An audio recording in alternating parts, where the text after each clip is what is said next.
Couple of articles just going to go through here. The first is about John Podesta claims FBI helped Trump beat Clinton.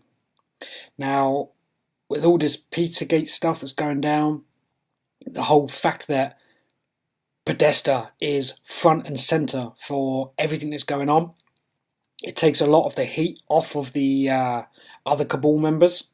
And let me just read these couple of sections out to you. John Podesta has accused, quote, forces within the FBI, end quote, of helping Donald Trump win the US election. In his first interview since the election in November, Clinton's campaign chief said that forces within the FBI wanted Clinton to lose. RT reports Podesta told journalist Hilleman that FBI Director James Comey's to publicly disclose that the Bureau was looking into more of Clinton's emails just 11 days before Election Day was inexplicable. Podesta said he believes there are only two reasons why the FBI would pursue Clinton in the public way they did. Quote, there are at least forces within the FBI that wanted her to lose. I'm not sure they really understood the alternative, but they wanted her to lose. I think that's one possibility, end quote. And he's obviously referring to the white hats that are inside of the government. Quote, I think the other is it's just become a cover-your-arse organisation, and there was pressure coming from underneath him. Podesta went on to reiterate previous claims that Trump has close ties with Russia and that President Vladimir Putin directly interfered with the US election, and obviously we all know that's complete crap. Podesta called for a serious investigation of whether collusion existed between the Trump campaign, the Russians, and Assange. Referencing Julian Assange's WikiLeaks organisation, which leaked 60,000 of Podesta's emails in the run-up to the election, quote, there's legislation pending to create a 9/11 style independent, bipartisan, meaning of or involving the agreement of cooperation of two political parties that usually oppose each other's policies, out of Congress commission. The Republicans, and the House in particular, show no interest in moving that legislation forward. But we should get to the bottom of it. And there's a video up on YouTube about the Podesta hacking. Looking back, Podesta blames the completion of the DNC hack, his email leaks, and the reintroduction of Comey's FBI investigation so late in the campaign as the ultimate recipe for Hillary Clinton's failure to secure a majority in the Electoral College, which is all just crap because the numbers were just way too low and the people just don't want Hillary. It's that simple. It's the people are more than aware of what has been happening with the governments for the last couple of decades, and it's now got to that snap wake up time where people have had enough. It's that simple. So it goes on to say, not surprisingly, Podesta's claims are not going down too well. The Rothchild family appear to be distancing themselves from the Mr. Podesta, who has been a main character in the child sex scandal known as Pizzagate. Linda Rothschild, who is a close friend of the Clintons and a DNC backer, called Podesta a pathetic and a loser. In a tweet, the wife of Evelyn de Rothschild blamed Podesta for the Clintons' downfall, accusing him of destroying the family. And obviously her tweet's there. In another tweet, actor James Woods suggested that Podesta should be locked up in jail for his involvement in the DC pedo ring. Put more walnut sauce on your pizza and shut up, Skippy. You're lucky you're not in jail yet. I stress, yet. And heading over here to the tweet from Lady Rothschild. Lady Rothschild has blasted John Podesta as a loser who ran an arrogant and out-of-touch campaign in extraordinary public comments that may signal John Pizzagate Podesta is seen as a liability and is about to be pushed under the bus by the elite. The WikiLeaks classified email dumps exposed Hillary Clinton for what she really is, a member of the infamous Rothschild family's inner sanctum. Hillary jumps when they say jump, and when they give her the silent treatment, she asks them what kind of, quote, penance she owes them, end quote, being the puppet that she is. The elite have turned on John Podesta, as the personal insults in Lady Rothschild's tweets suggest they have. Then the former campaign manager is in for a rough ride, as internet researchers continue finding skeletons in Podesta's closet. It would be foolish to bet against James Woods' claims that Podesta will be in jail soon as the establishment stop protecting him. And here's the WikiLeaks email from Hillary Clinton to Lynn de Rothschild. Lynn, I was trying to reach you to tell you and Teddy that I asked Tony Blair to go to Israel as part of our full court press on keeping the Middle East negotiations going. He told me that he had a commitment in Aspen with you two and the conference. But after we talked, he decided to go and asked me to tell you. He is very sorry, obviously, but I am grateful that he accepted my request. I hope you will understand and give him a rain check. And then there's an unclassified US document reference number with a date, 2015. If you were interested, he might be able to satellite in if you have the technology available. He should land around Sam Aspen time. Let me know what penance I owe you, and please explain to Teddy. And it goes on, but it's obviously cut off on that section. Months before Clinton officially announced her bid for presidency, the Rothschild family was hard at work, helping craft her future economic policy and holding a $100,000 per head fundraising party to help fill the coffers of the Clinton and Rothschild campaign. And that's obviously when things all started unraveling, guys, because what is now occurring is what you see on this image. It's every man and woman fighting for their own existence, because what happens at an end of a civilizational collapse, when all the secrets come out of the closet and all the corruption and everything just gets brought to the surface, in order to protect the higher up the chain, in this case the Rothschild family dynasties, to distance themselves from the tainted liability of Podesta, they sacrifice him. Literally is probably what's going to happen. Because what happens when you're Podesta and you're put under so much spotlight pressure and you have all that weight on your shoulders, there comes a time when you're going to snap and you're going to start singing, because the masses of people are literally going to be stringing him up by the neck if they only knew and can get hold of him, which is obviously what's coming out.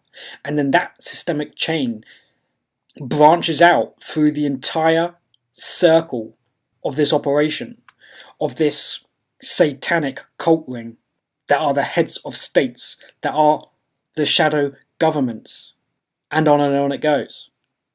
So in order to insulate yourself from those that are in the spotlight, they have to go down and be held responsible and accountable for all the misdoings that actually the hidden hand of the state controls, or seemingly controls.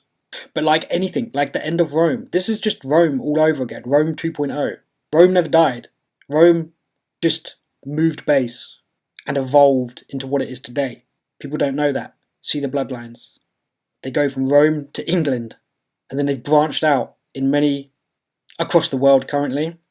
But the days are ticking, and it comes down to all this freedom of information, researchers and alternative freedom reporters that are coming out and just relentlessly bashing away at exposing this in every single form. Everything about the money markets, everything about the satanic rings, and just trying to wake up as many people, because this has to be cleansed in order to move forward. And there's actually quite a lot of information about this Illuminati group, and now's probably not the time to go into it, so I'll probably have to do another video later on, quite a while later on, about the deep heritage of how this all happened and exactly why the controllers are losing power, because they don't have the mental capacity and intelligence to now handle the situation.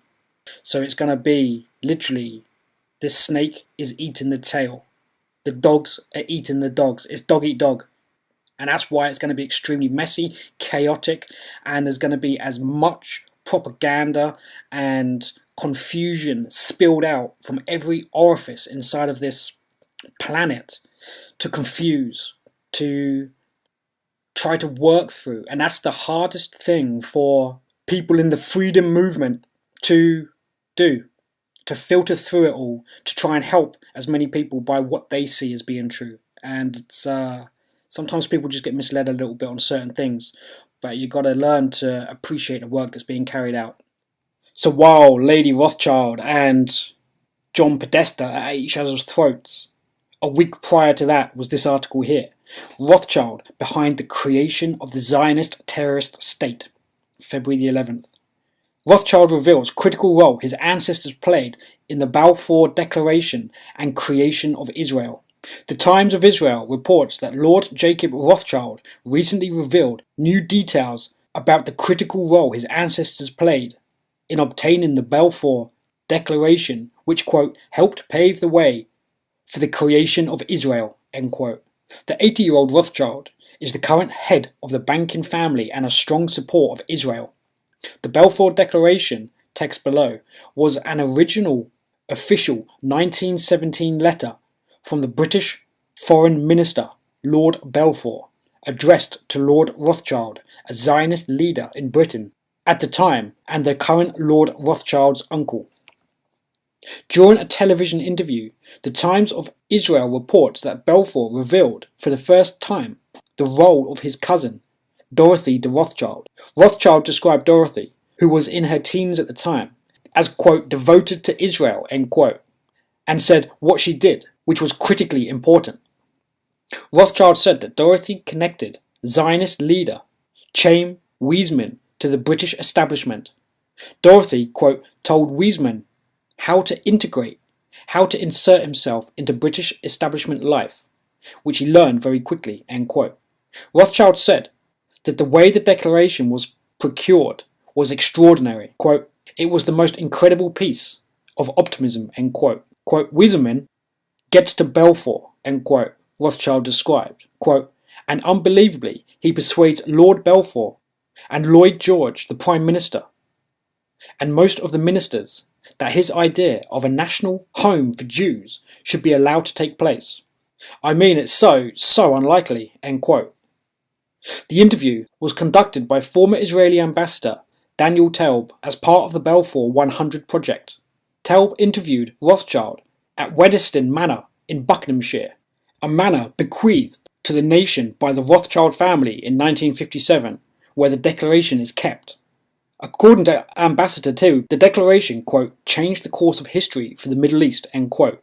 The Times reported that Rothschild said his family at the time was divided on the idea of Israel, noting that some members, quote, didn't think it was a good thing that this national home be established there, end quote.